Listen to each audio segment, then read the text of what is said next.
In the tapestry of ancient history, few empires cast a shadow as vast as the Achaemenid Persians. Cambyses II, son of Cyrus the Great, inherited a kingdom stretching from the Indus Valley to the Aegean Sea. But for Cambyses, even this was not enough. His ambition turned south toward Egypt, the land of pharaohs, gods and gold. In 525 BC, Cambyses marshaled his forces, a formidable host drawn from every corner of his empire. The Persian war machine swept into Egypt, crushing Pharaoh Psamtik III at Pelusium and seizing Memphis. Cambyses crowned himself pharaoh, cementing Persian rule over Egypt, yet conquest was only the beginning. Cambyses sought to push further, west into the Libyan desert and south to Nubia. Most fatefully, he set his sights on the oasis of Siwa, home to the oracle of Amun, a symbol of Egypt's spiritual heart. Herodotus, the Greek historian, describes Cambyses as a king prone to sacrilege and madness, reflecting the tension of a foreign ruler imposing his will on ancient Egypt. Whether fact or propaganda, the resentment was real. In this climate of ambition and unrest, Cambyses made a decision that would echo through history. He dispatched an army into the desert, destined to vanish forever. Thus began one of antiquity's greatest mysteries. Cambyses ordered a detachment of his finest soldiers to march from Thebes into the western desert. Their destination, the Siwa oasis, seat of the oracle of Amun. This was not just a military campaign, it was a symbolic strike at Egypt's spiritual core. Herodotus claims the force numbered 50,000, veterans from across the empire. Their mission: traverse hundreds of kilometers of hostile terrain, confront the priests of Amun and assert Persian authority. The army's march began with purpose, a column of men and animals stretching for miles. They followed the Nile to Karga Oasis, the last outpost before the true wilderness. Here they replenished supplies and took a final drink of fresh water, gazing westward at the endless sand. From Karga they plunged into the unknown, guided by locals across a vast, featureless plateau. Siwa lay 7 days' march away, 7 days through a realm of burning sky and unforgiving emptiness. These soldiers, used to mountains and fertile plains, now faced a domain ruled by silence and sand. Their epic march toward the oracle had begun. The desert awaited. Moving 50,000 men through the world's most arid desert was a logistical nightmare. Water was the greatest concern. Each man and animal needed liters daily, requiring a colossal supply train. Every kilogram of food and every drop of water had to be rationed with precision. A single miscalculation or delay could doom the entire force. The soldiers marched under a merciless sun, temperatures soaring above 40 degrees Celsius. Heatstroke, exhaustion and dehydration were constant threats. The landscape offered no shelter, just endless rock, gravel and shifting sand. The psychological toll was immense. The horizon never seemed to draw closer.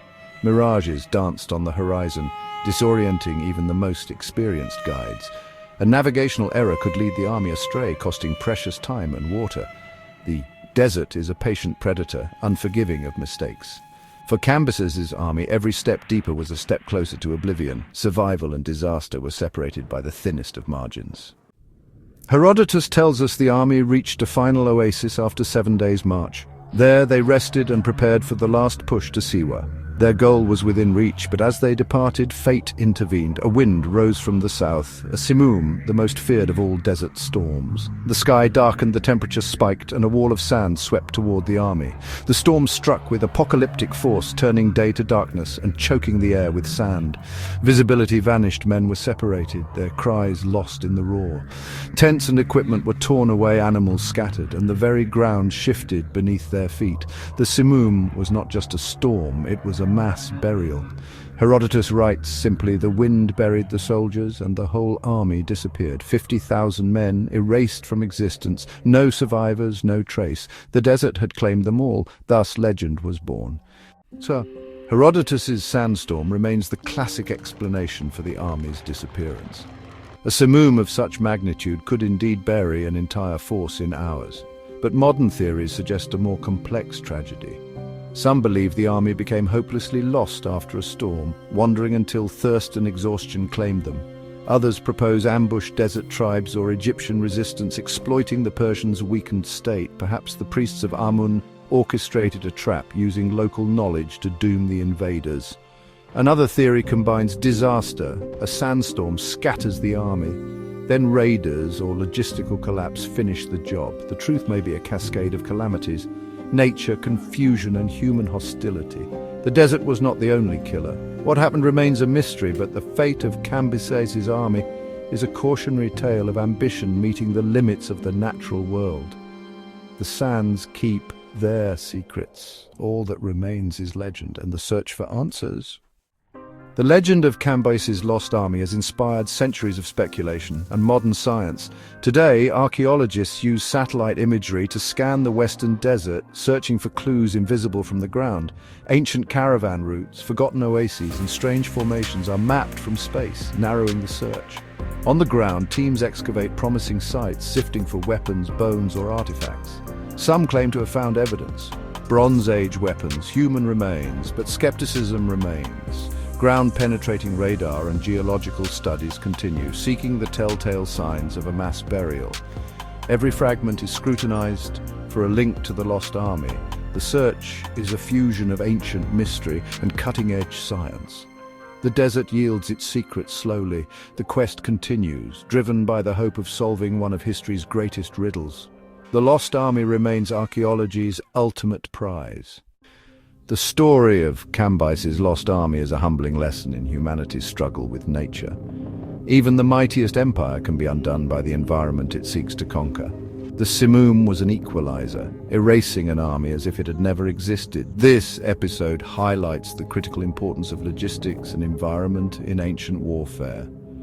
Victory was not always won on the battlefield, but in the struggle for water, shelter, and survival. The desert was the true antagonist, shaping history more than any general.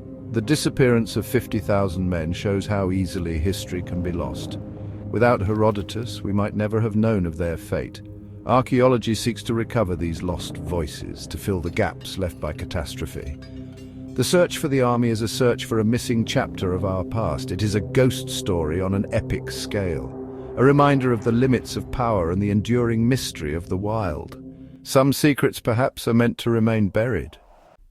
More than 2 millennia later, the fate of Cambyses' army remains one of history's greatest enigmas. The absence of proof has only deepened the mystery, keeping the story alive in legend and scholarship. Each new discovery, each scientific advance, brings hope of a breakthrough. Yet the army exists in a liminal space between history and myth, fact and fable. Finding it would be a monumental achievement, connecting us to a lost moment in time. But even if the sands never yield their secret, the story endures. It is a monument to the unknown, a reminder that some chapters of history are written only in whispers. The army of Cambyses belongs to the desert now, a ghost woven into the great sand sea. Its legacy is not conquest but disappearance. As the sun sets over the endless dunes, the enigma remains, guarded by the silent, unforgiving sands of time.